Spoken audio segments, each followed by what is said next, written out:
You could feel it in the air. Chills, chaos, and the loudest pop of the year. Her return just broke SmackDown history, but it wasn't the sound that mattered. It was the silence that came first. The champion was in the ring, confetti falling, her hand raised in victory.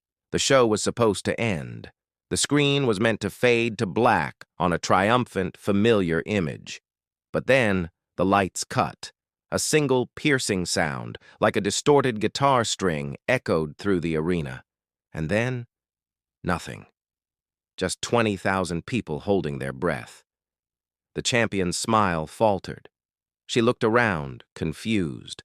On the giant screen, 2 words flickered, simple and stark white. "I'm not!" And the music hit. Not a theme song, just a heavy, pounding drumbeat like a heart under duress.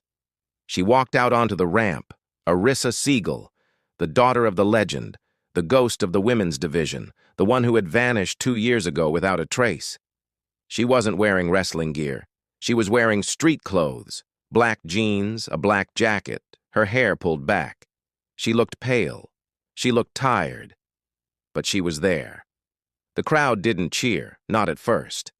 It was a gasp, a collective, "Is that?"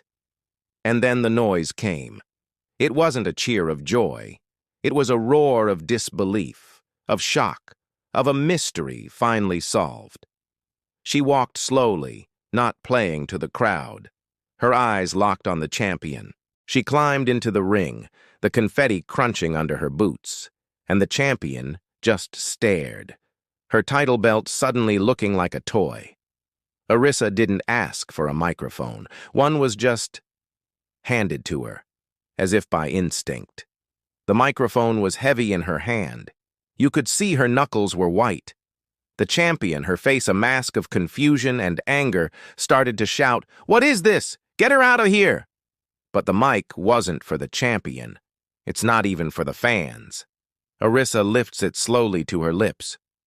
The arena, which had been a wall of noise, goes utterly, terrifyingly silent. You could hear a pin drop on the padding. She waits. 1 second. 2. Letting the silence suffocate them. And then, her voice. It's not a shout. It's a whisper, a rasp, that the microphone catches like a secret. "You thought I was gone." That's all she says. Just 5 words. But those 5 words crack the foundation of the entire promotion. Gone didn't just mean retired. Gone didn't mean on vacation. The way she said it, it implied erasure. It implied she was forced out, buried, forgotten. It was an accusation. The crowd doesn't cheer. They gasp, a collective stunned intake of breath. Who was you? The champion? The company? The fans who forgot her? Or was it someone else entirely? Someone not in the building? Someone... family. She drops the microphone. Not a pipe bomb toss, but a simple heavy thud. The sound echoes. She turns, not running, and walks back up the ramp, never once looking back. The show cuts to black, 2 minutes early. Chaos. No answers. Just a question hanging in the air, heavy as smoke. The moment the screen went black, the silence backstage exploded. Headsets were thrown. Producers were shouting, "Who cleared that? Was that cleared?" The champion, the one Arissa interrupted, stormed through the curtain, her face beet red. She wasn't acting. This was real. "She ruined my moment! My moment!" She screamed at the nearest executive, who just held his hands up, his face pale. He had no answers. This was a shoot. This was real life bleeding into the performance, and it was messy. The other performers, the ones who had just finished their own matches, they weren't angry. They were afraid. They gathered in small, quiet circles, avoiding the production area. They knew what this meant. Arissa hadn't just returned. She had declared war. She had broken the 4th wall, and in this world, that's a sin you don't come back from easily. The name Seagal was already a complex issue in the locker room. It brought a weight, a martial arts legitimacy, but also a cloud of controversy from her father. They thought she had quit, unable to handle the pressure. But this This was different. This was calculated. The whispers started. Did you see her eyes? She wasn't herself. Who let her in the building? The security team was scrambling, checking credentials, but she was gone. She had slipped out a side door, leaving a crater of chaos behind her. She hadn't just made a comeback. She had pulled the pin on a grenade and left them all holding it. Before the trucks had even left the arena parking lot, it was the #1 trend in the world. Not the show, not the champion, just her. Arissa Seagal. And that one line. You thought I was gone? Phones in the press box lit up like a Christmas tree. Every sports journalist, every entertainment blogger, every gossip columnist was typing frantically. The narrative was spinning out of control. Seagal's daughter quits retirement, cites conspiracy. Smackdown stunner. What really happened to Arissa Seagal? The questions were immediate and sharp. Where was she for the last 2 years? The official story was injury, and then a desire to pursue other interests. Nobody bought it. Now her return confirmed their suspicions. It was a cover-up. The media, however, couldn't resist the angle. Her father. The headlines practically wrote themselves. Like father, like daughter, Arissa Seagal wages war on wrestling elite. They dug up every controversial quote from Steven Seagal, every bizarre headline, and laid it right at her feet. She wasn't just a returning athlete, she was the prodigal daughter of a Hollywood enigma. The pressure amplified. Her comeback wasn't just a comeback, it was now a referendum on her entire family. The promotion, caught flat-footed, released a simple, telling statement. We are as surprised as you are. It was an admission of chaos, and it just threw gasoline on the fire. You see, the name Seagal was never a golden ticket. It was an anchor. In the world of performance, where you have to earn your stripes, that name was a liability. It came with a built-in narrative she never asked for. Her father, Steven, a man of martial arts legend and Hollywood headlines, cast a shadow so vast she could barely find the light. When she first debuted, the whispers were cruel. She's only here because of him. Does she think she's a martial arts master too? She tried to fight it. She adopted a style that was the opposite of his. Where he was stoic and brutal, she was fast, acrobatic, and vulnerable. She sold pain. She made the audience feel. She was building something for herself, piece by piece, earning the respect of the locker room and the fans. And then she vanished.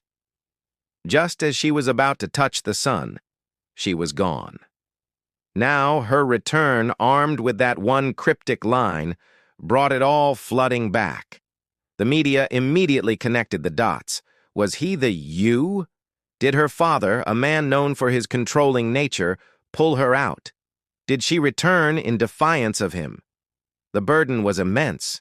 She wasn't just fighting for a championship, she was fighting for her own identity, against a ghost that was still very much alive and dominating the headlines about her moment. Every step she took forward was a battle against the shadow he cast behind her. Imagine the scene. Arissa is in a sterile hotel room, hours after the show. The adrenaline is gone. The silence is deafening.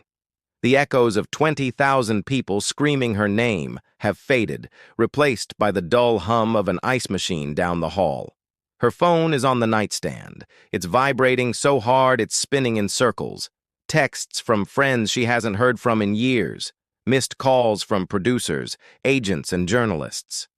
The entire world is trying to reach her, but she's not looking at those. She's staring at the one name that hasn't called. Her father. The silence from him is louder than the entire arena. Did he see it? Of course he saw it. The world saw it. His silence is an answer. It's disapproval. It's a wall. This comeback wasn't a celebration for the family. It was a severing. She had gone against the plan. The plan, perhaps, was for her to stay gone, to be the quiet daughter, to not stir the pot. Her 5 words weren't just a challenge to the wrestling world.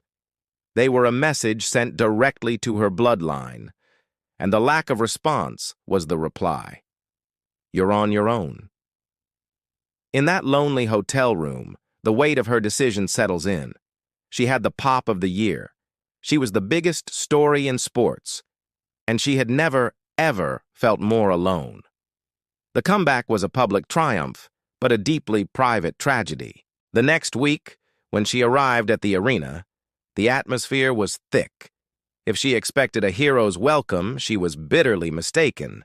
The champion she interrupted was front and center, flanked by other performers. The anger was palpable. "You think you can just walk back in here?" the champion sneered, the cameras rolling, but the sentiment feeling all too real. "You think you can just skip the line because of your name?" There it was, the accusation, that her return was a stunt, a privilege. The irony was suffocating. She had spent her entire career trying to escape that name, and now the very act of her return was being blamed on it. The other women in the locker room, who had fought and bled for their spots, looked at her with suspicion. She wasn't one of them. She was another. She was a Hollywood problem. The whispers from the week before were now spoken out loud. "She's a liability. She's using us to get at her dad. This is a circus." Arissa stood there, isolated in the center of the ring, taking the verbal barbs. She had no allies. The fans were chanting her name, but backstage, she was an exile. This wasn't a comeback story. This was an invasion. And she was the only soldier on her side. The war wasn't just with the champion. It was with the entire system that saw her as a name, not a person. But what the locker room, the media, and the fans didn't know was why she was gone. They didn't see the 2 years she wasn't Arissa Seagal. They didn't see the sterile white walls of a rehabilitation facility. They didn't see the long, dark nights of the soul, where the pressure to be perfect, to be the anti-Seagal, to be everything to everyone, had finally broken her. The injury wasn't just physical.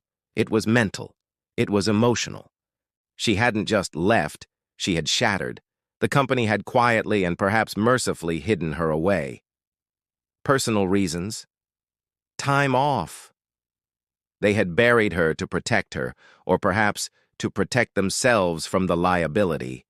And in that time, she had fought the hardest battle of her life, not in a ring, but in a small room, with a therapist, learning to be herself, not just a seagull.